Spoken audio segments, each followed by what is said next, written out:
E aí, pessoal, tudo certinho com vocês, né? Olha, vou apresentar uma narrativa aqui que com certeza vocês não ouviram. A gente sempre escutou narrativas aí da teologia, sobre salvação, um bocado de coisa aí. Essas coisas aí eu não vou ficar citando aqui não, mas ó, vamos lá. Vamos pensar logo um pouquinho aqui, ó. Se Deus habita em cada um de nós, como a gente aprendeu, por que, por que alguém precisa evangelizar o seu irmão? Para dizer, busque a Deus, ei, vamos para a igreja, ei, faça isso, ei, faça aquilo, você está em pecado e tal, tal, tal. Por que eu tenho que evangelizar o meu irmão? Não é? E aí eu quero apresentar uns textos aqui, que é um texto que foi o motivo de o professor que recebeu o Espírito Santo, segundo ele, né? Recebeu o Espírito Santo, ele foi batizado no Espírito Santo, aí Deus batizou ele, dando um dom a ele de padre hebraico. Aí ele me bloqueou porque eu comentei no vídeo dele, e ele pegou, foi, e não gostou, né, da minha narrativa, e aí me bloqueou, excluiu meu comentário e me bloqueou. Aí depois algumas pessoas também. Mas eu vou apresentar aqui, ó, que é o seguinte. O primeiro texto, ela fica lá em Jeremias 31, do versículo 33 ao 34. É uma promessa, né? Vai dizer que, mas esta é a aliança que farei com a casa de Israel. Depois daqueles dias, diz o Senhor, porei a minha lei no interior e a escreverei no seu coração. Eu serei o seu Deus e eles serão o meu povo. E não ensinará mais cada um ao seu próximo. Prestou atenção aqui? E não ensinará mais cada um ao seu próximo, nem cada um ao seu irmão, dizendo, conheça o Senhor.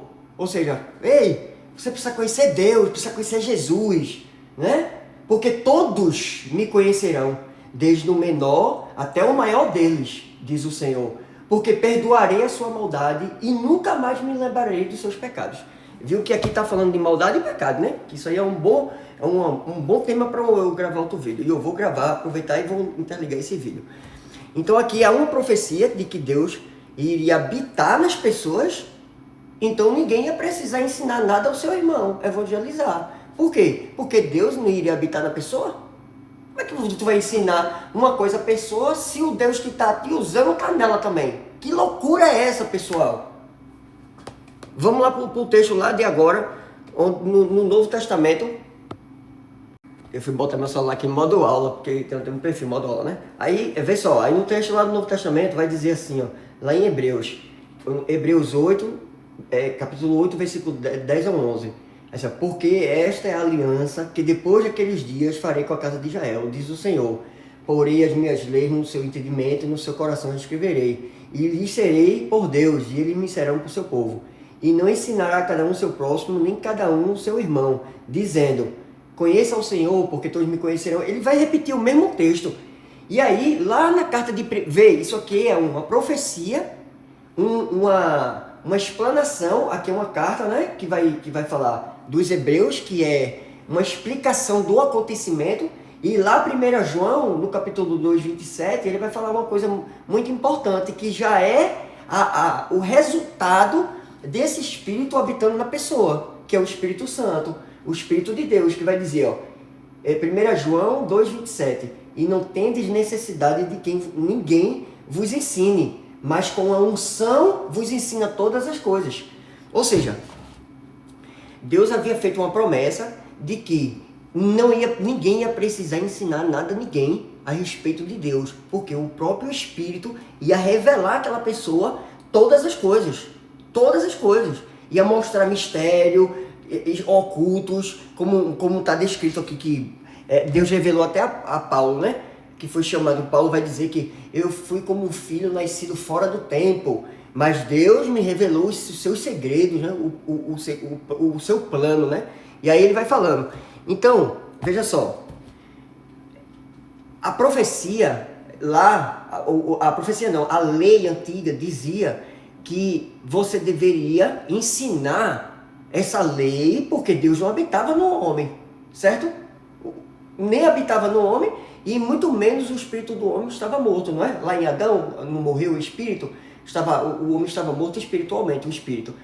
Então, alguns homens recebiam o Espírito de Deus, que se chamava o Espírito Santo, né? Deus enviava, aí esse homem começava a governar, ele era guiado por esse Espírito, mas não era todo mundo. Então Deus, antes de ressuscitar o Espírito de todo mundo por meio de Cristo, ele vai prometer derramar desse Espírito sobre toda a carne, daquele tempo lá atrás, do pessoal da antiga aliança, que é onde Pedro vai tomar a palavra e ele vai dizer, lá em Atos, deixa eu ver se tem aqui rápido, que ele vai dizer, poxa, será que eu não vou encontrar aqui? Eu até deixei aqui fácil. Tem um texto lá em Atos que ele vai dizer, isso aqui está acontecendo porque foi profetizado, né, pelos profetas, que ia acontecer nos últimos dias. Isso iria acontecer. Então, os últimos dias foi lá naquela época lá, daquela geração, daquele século lá. Então, já que é o último dia, o que é que a profecia diz? Que Deus ia derramar do Espírito dele sobre toda a carne que estava ali. E olha o que acontece. Todo mundo que estava reunido naquele dia foi exatamente o dia do cumprimento da promessa, que Deus derramou do seu Espírito sobre toda a carne. Embora o espírito de todo mundo, o espírito que estava morto e que aí foi vivificado, ele foi ressuscitado por Cristo na ressurreição de Cristo.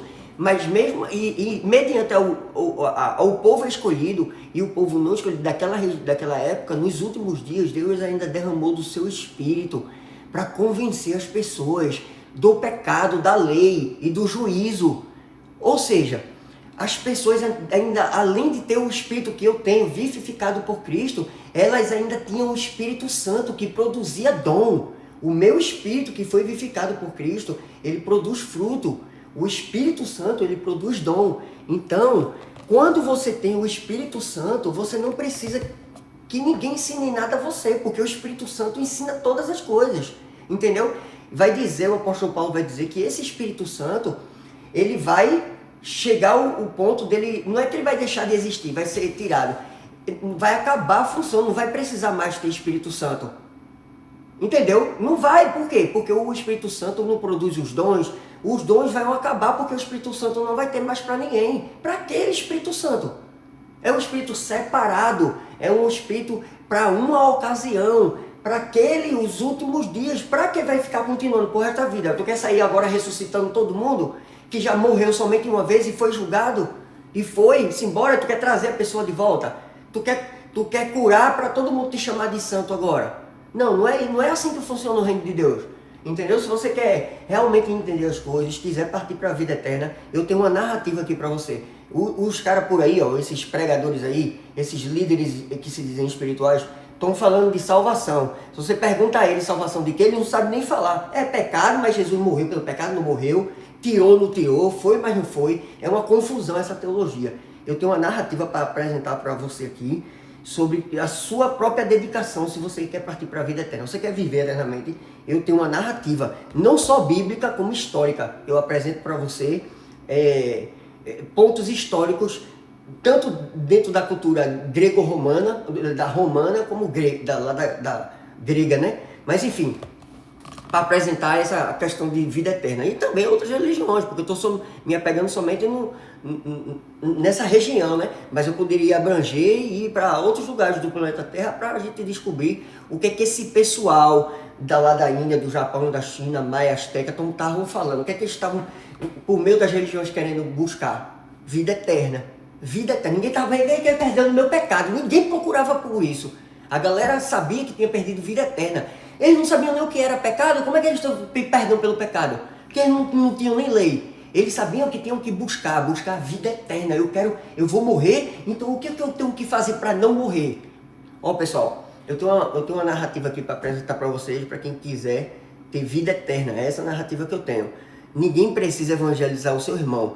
No último texto aqui, que eu até deixei aqui, mas não sei se eu vou conseguir encontrar a tempo, é que Paulo vai dizer que a nossa missão do cristão hoje em dia é de a gente ajudar, auxiliar a carregar os fardos uns dos outros. E aí a gente vai estar cumprindo com a lei de Cristo, porque essa ajuda que a gente faz ao próximo é exatamente o fruto do Espírito que foi ressuscitado por Cristo, que vai exatamente me dar uma recompensa da vida eterna, porque Deus dará a vida eterna a todas as pessoas que insistentemente praticam o bem, buscam a glória, a honra e essa vida imortal.